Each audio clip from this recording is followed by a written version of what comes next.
More and more news is coming out about HBO's Harry Potter television series. The only confirmed information we have is that John Lithgow will indeed be playing Dumbledore.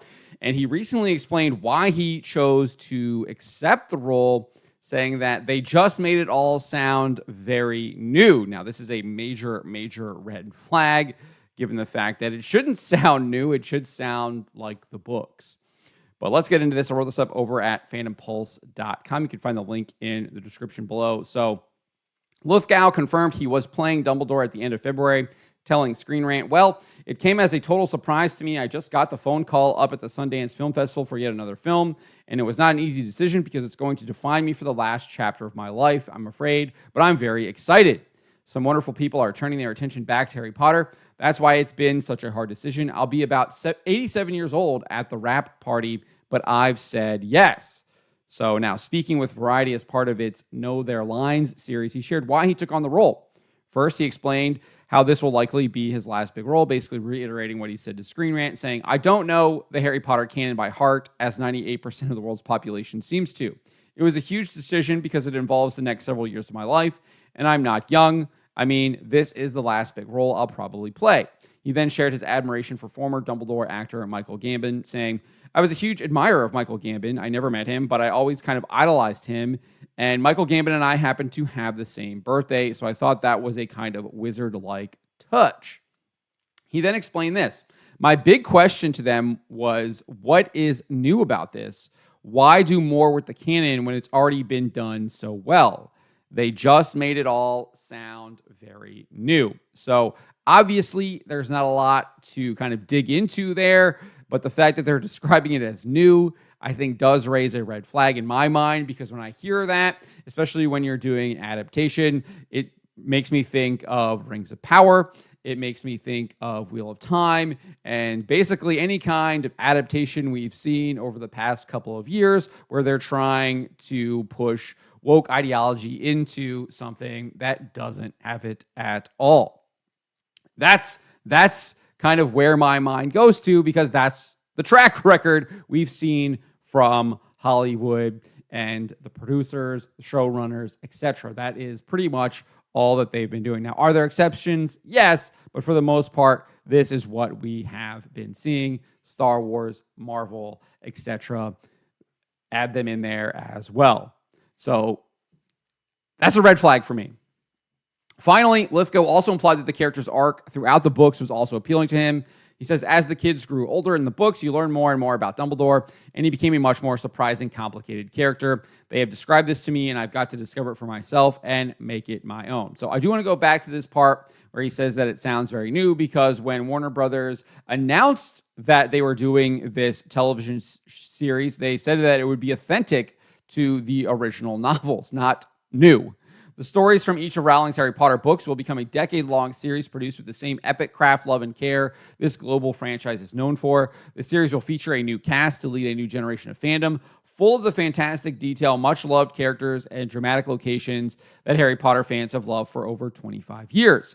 Each season will be authentic to the original books, and bring Harry Potter and these incredible adventures to new audiences around the world, while the original classic and beloved films will remain at the core of the franchise and available to watch globally. So they said that it would be authentic to the original books. The only person who is confirmed to be part of the show is now saying one of the reasons why he joined it is because they made it all sound very new.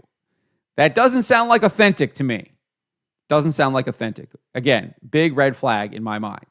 J.K. Rowling even noted at the time, "Max's commitment to preserving the integrity of my books is important to me." So Rowling is saying preserving the integrity of the books.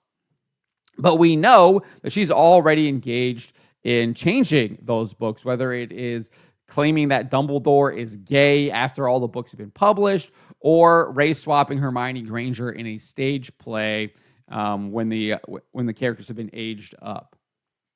So we know she's not actually committed to the integrity of her own books. So that's also in question. And nevertheless, she says that, "I'm looking forward to being part of this new adaptation, which will allow for a degree of depth and detail only afforded by a long-form television series." Furthermore, we know Rowling is obviously a big liberal. She's just opposed to transgender ideology. And in fact, she's not even opposed to transgender ideology unless she's changed on that.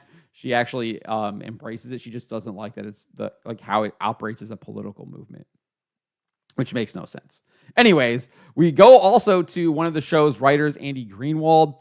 He indicated before it was revealed he was attached to the show that he wanted nothing to do with a rigorous adaptation of the novels. He didn't want something that was authentic or kept the integrity of the novels. He said this on his podcast, The Watch, which before he gets to that, he actually admits that it is possible to do a rigorous adaptation of the books to television. He said, yes, these are really, really rich, and they are very long books, especially later in the series. People adore them, and successive generations are discovering them and loving them every day. The stores are packed everywhere. They are in the country and around the world. People are buying the chocolate frogs and the hats and the owls, all of it. You can monetize almost every single aspect of it, and they kind of have. So the idea of an incredibly rigorous text-to-screen adaptation is, I think, probably a safe bet to be a success. So he admits that it's a safe bet to be a success. But then he says that that's not something he would be interested in doing. He doesn't want to do a rigorous adaptation. He says, if something is trumpeting its absolute rock-steady faithfulness, I think the pleasures that can be derived from that are probably not going to be for me because I didn't read all the books. I read them to my older daughter until she could read them for herself, and then she dusted me. And I think maybe there's some other creative possibilities within this world, but J.K. Rowling controls all of it and is not going to let anyone else come play with her toys. And that's her right and is obviously very profitable for her. So that's what we get. So obviously, he was saying that Rowling had the final say there. I think that was more speculation than actual knowledge. Maybe it's not, who knows. But he does admit that if they actually did a rigorous, faithful adaptation, it would be successful. But he says that wouldn't be something that he is actually interested in doing. And now this guy is actually working on the show. He is attached to this show. It's on his guild profile page. So kind of makes that red flag a little bigger when we hear John Lithgow saying that they just made it all sound very new. And then on top of this, obviously, the elephant in the room is that there's all of these rumors that they're going to be race swapping Snape in the show. Obviously, the most recent one came from Deadline's Nellie Andreeva. She said, Emmy nominee Papa Acedu, one of the first actors identified for the series, is closing his deal to portray Professor Severus Snape, I hear. So obviously, that's not a done deal. It's not confirmed. We don't have any announcement. But Deadline's usually pretty good on this stuff, and they're saying that Papa Acedu is going to play Severus Snape and is closing that deal. We previously heard from the Hollywood Reporter about that in December, saying that Acedu had, quote, been offered the part of Severus Snape, although it is not clear if negotiations have begun in earnest. HBO has responded to all this, saying, we appreciate that such a high-profile series will draw a lot of rumor and speculation. As we make our way through pre-production, we will only confirm details as we finalize deals. So nothing confirmed there on that end, but the fact that his name is even being floated is a huge, huge red flag because Professor Snape has a specific description in the books in Harry Potter and the Sorcerer's Stone, the first book. She says this, Professor Quirrell in his absurd turban was talking to a teacher with greasy black hair, a hook nose, and sallow skin. When Harry asked Percy who the teacher was, Percy replied, no wonder he's looking so nervous. That's Professor Snape. Elsewhere in the novel, she describes him as Gryffindors came spilling onto the field. He saw Snape land nearby, white-faced and tight-lipped. Then Harry felt a hand on his shoulder and looked up into Dumbledore's smiling face. So obviously, you can say that that is a description of him kind of being shocked or displeased, etc. But I think it's also a description of what his skin color is. And we also know that he looked white. So there is a piece of merchandise before they even cast Alan Rickman. And then Blabs from Screen Scroller here, or excuse me, Side Scrollers, has a picture of a sketch that J.K. Rowling actually did of Snape. There he is right there. Pretty clear what he looks like, and he does not look like Papa Acedu. So you add this to what Lithgow is saying, to what was that guy's Andy Greenwald, I think is the writer, and none of it looks really good. Lots of red flags here.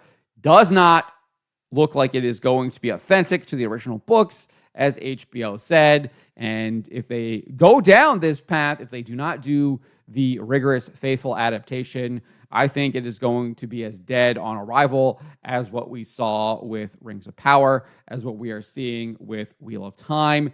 Obviously, you're going to have initial interest, but people are going to maybe watch that first episode and immediately tune out and never come back. And you're going to see those views constantly dipping season after season if they continue to do it, as we have seen with Prime Video's Wheel of Time, with their Rings of Power series, which have been absolute failures when it comes to quality, creativity, and adaptation.